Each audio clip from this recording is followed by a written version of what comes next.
श्रीराम समर्थ. गोपाल कृष्ण भगवान की जय. महाराज म्हणतात, ज्याने जीभ जिंकली त्याने निम्मा परमार्थ साधला. आणि हे ज्ञानेश्वरी ऐकून किंवा ज्ञानेश्वरी समजून घेऊन जे काही ज्ञान आपण मिळवणार आहोत ते आचरणात आणल्याशिवाय हे घडणार नाही.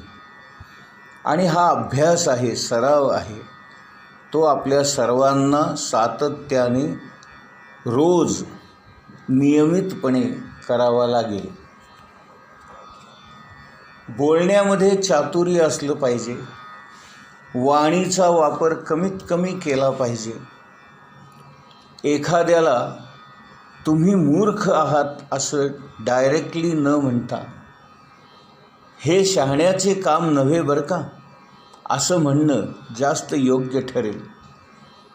त्यामुळे शब्द वापरताना ते अत्यंत जपून, गरज असल्यास, आवश्यक असल्यास आणि मोजकेच कसे वापरावे याचा अभ्यास करावा. वाणीवर आवर घालणे ही फार मोठी तपश्चर्या आहे.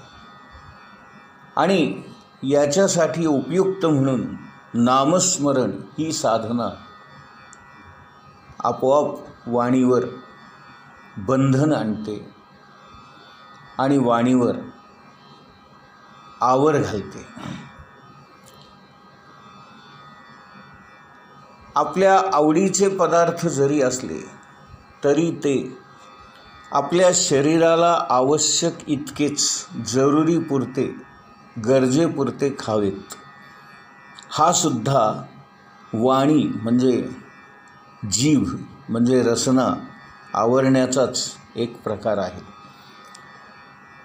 जिभेवर ताबा मिळवला की आपोआप वाणीवर ताबा मिळतो आणि आपल्या जेवण्यावर सुद्धा ताबा मिळतो. इथे दुसरा महत्त्वाचा शब्द वापरलेला आहे, धीर. धीर म्हणजे धैर्यवान पुरुष हे तर आहेच आहे, परंतु ज्या माणसाची धी म्हणजे बुद्धी स्थिर झालेली आहे त्याला धीर पुरुष असं म्हणायचं. बुद्धी स्थिर झाली याचा अर्थ असा की सुख आलं काय, दुःख आलं काय,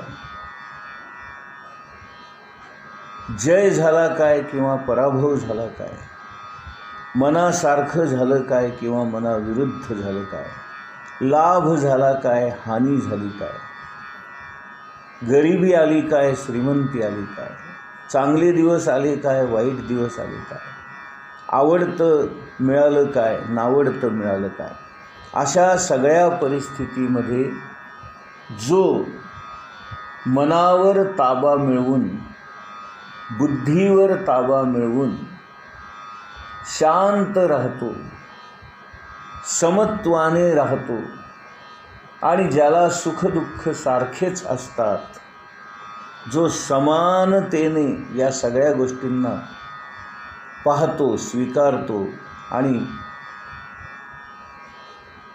ज्यांना या दोन्ही गोष्टींचं काहीच वाटत नाही, अशा पुरुषाला धीर पुरुष असं म्हणतात.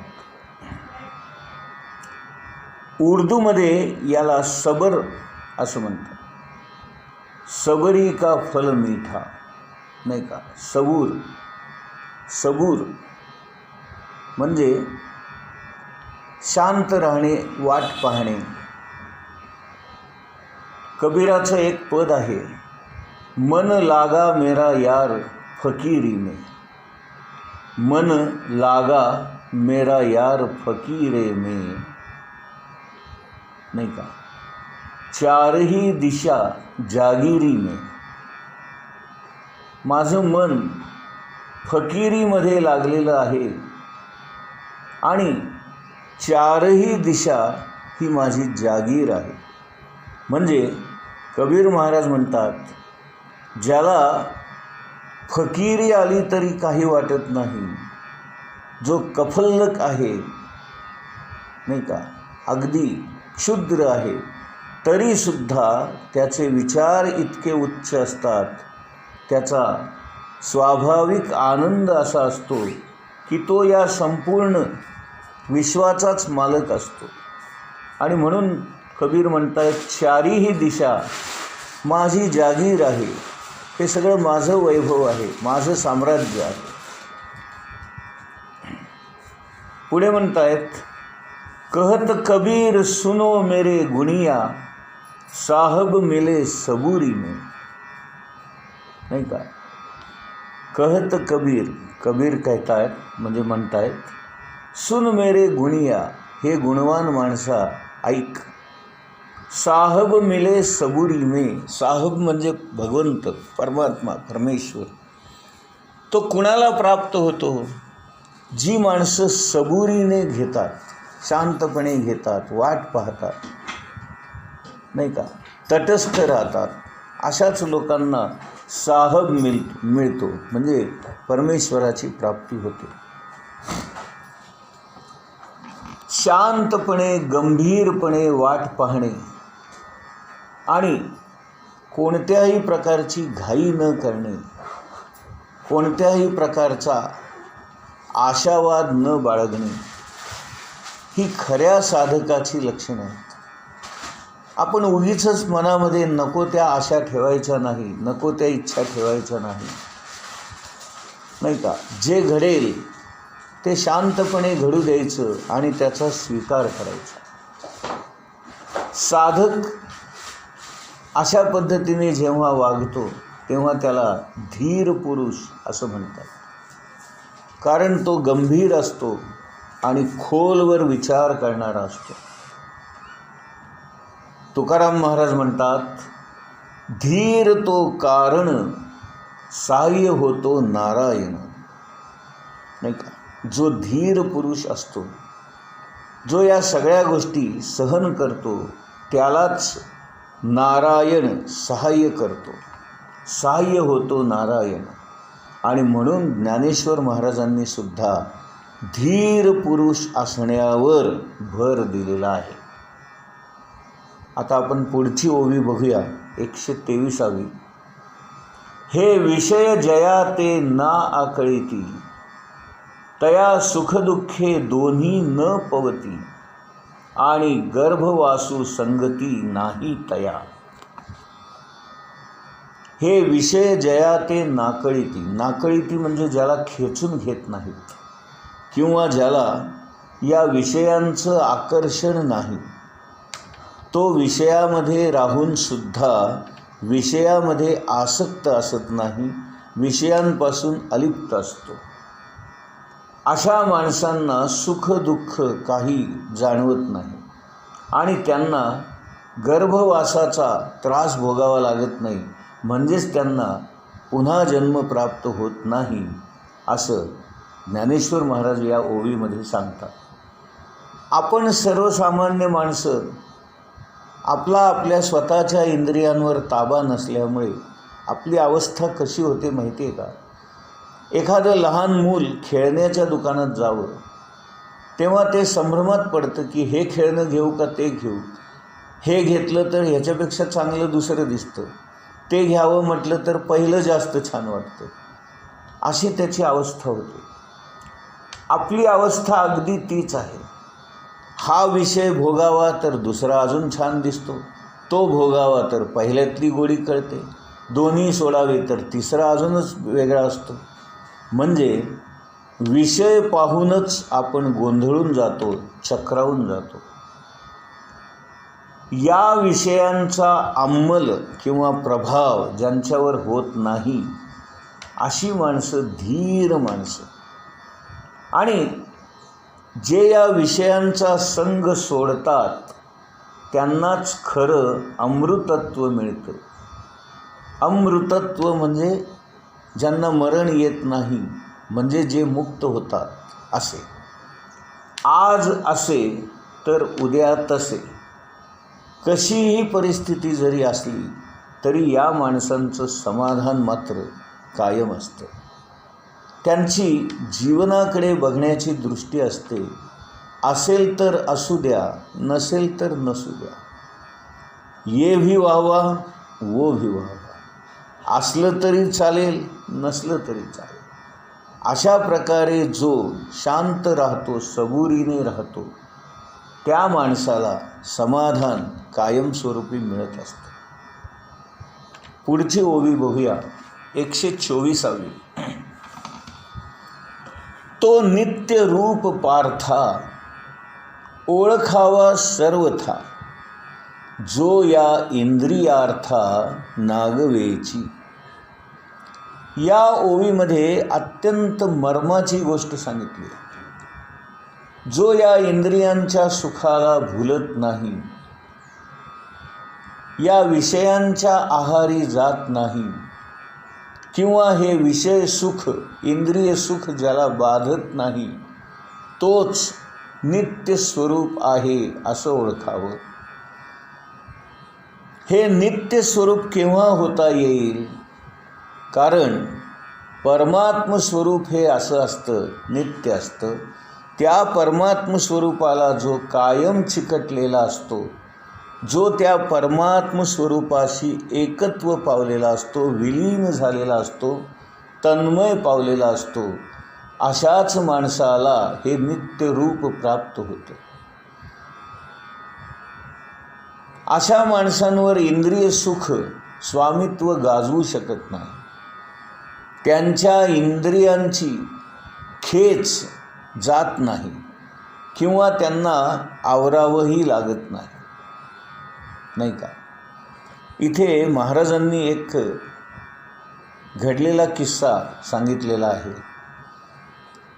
एकदा पंढरपूरचा एक भटजी गोंदवल्यामध्ये महाराजांना भेटायला आला होता.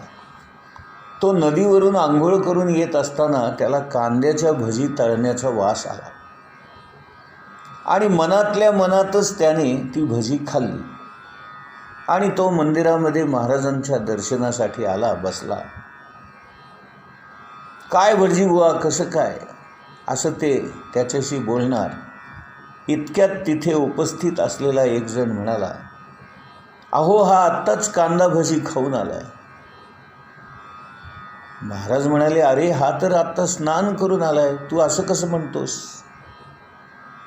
भटजी काय ते समजला, नाही का? आता या किस्स्यातून आपण काय शिकायचं? तर आपण जे भोग भोगतो ते प्रत्यक्षात जरी नाही भोगले तरी मनामध्ये जरी तो विषय आला आणि मनातल्या मनात जरी आपण ते भोग भोगले तरी सुद्धा ते भोग भोगल्यासारखंच असतं. आणि म्हणून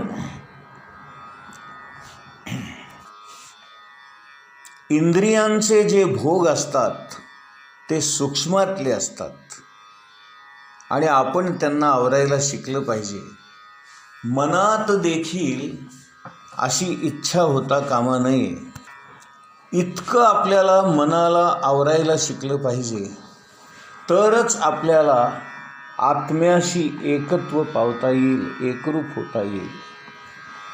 आपली इंद्रिये बहिर्मुख असल्यामुळे त्यांना आवरावं लागेल आणि त्यांना अंतर्मुख करावं लागेल. कारण आत्मा हा आतमध्ये असल्यामुळे आपल्याला बाहेरचे विषय बंद करून, टाळून आतमध्ये असणाऱ्या आत्म्यापर्यंत आत शिरायचं आहे आणि त्याच्याशी एकरूप व्हायचं. आणि म्हणून आपल्या विषयांना भोग भोगणारी आपली इंद्रिय, बाहेर ख्याली असणारी, बाहेर धावणारी, त्यांना ताब्यात ठेवून आतमध्ये वळवून त्यांना अंतर्मुख करायचं आहे आणि त्यांच्यावर आवर घालायचं आहे. आणि हे अतिशय अवघड काम आहे आणि ते अभ्यासाने किंवा सरावामुळेच शक्य होईल. याच्यासाठी आपल्याला एक अभ्यास कायम करता येईल की आपल्या मनामध्ये ज्या गोष्टी येतात त्या मुद्दामहून आपण करायच्याच नाहीत. म्हणजे समजा मला आज आंबा खावासा वाटला, तर आंबा हा शब्द देखील मनात येऊ द्यायचा नाही. आंब्याची प्रतिमा, आंब्याचं चित्रसुद्धा मनात येऊ द्यायचं नाही. आंब्याचा स्वाद, आंब्याचा रस, आंब्याचा आकार, त्याचा रंग, त्याची चव, याही सगळ्या गोष्टी मनामध्ये येऊ द्यायच्या नाहीत. अशा प्रकारे आंबा हा आपल्या मनातून हद्दपार करून टाकायचा. हे किती अवघड काम आहे बघा. आणि हे मनातल्या मनात करायचं आहे, शांत बसून करायचं आहे.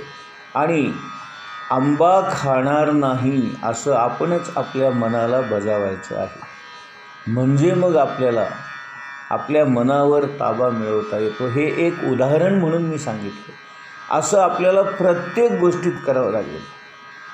आपण सकाळी उठलो की आपल्याला चहा प्यायची सवय लागलेली. आज मी चहा पिणार नाही, आज मी चहाचा विचारसुद्धा करणार नाही, असं आपल्या मनाला आवरलं पाहिजे, बजावलं पाहिजे. जेवणामध्ये आज मला अमुकच पदार्थ हवा, ही जी आपली हाव असते किंवा अपेक्षा असते, अशी अपेक्षा किंवा हाव मनामध्ये येऊ द्यायची नाही. जे असेल ते अन्न हे पूर्ण ब्रह्म असं समजून शांतपणे खाल्लं पाहिजे. जरी आपल्याला नावडता पदार्थ असला तरी तो अन्न हे पूर्ण ब्रह्म असं समजून आपण त्याचा स्वीकार करून अत्यंत आनंदाने आणि अत्यंत प्रेमाने तो खाल्ला पाहिजे.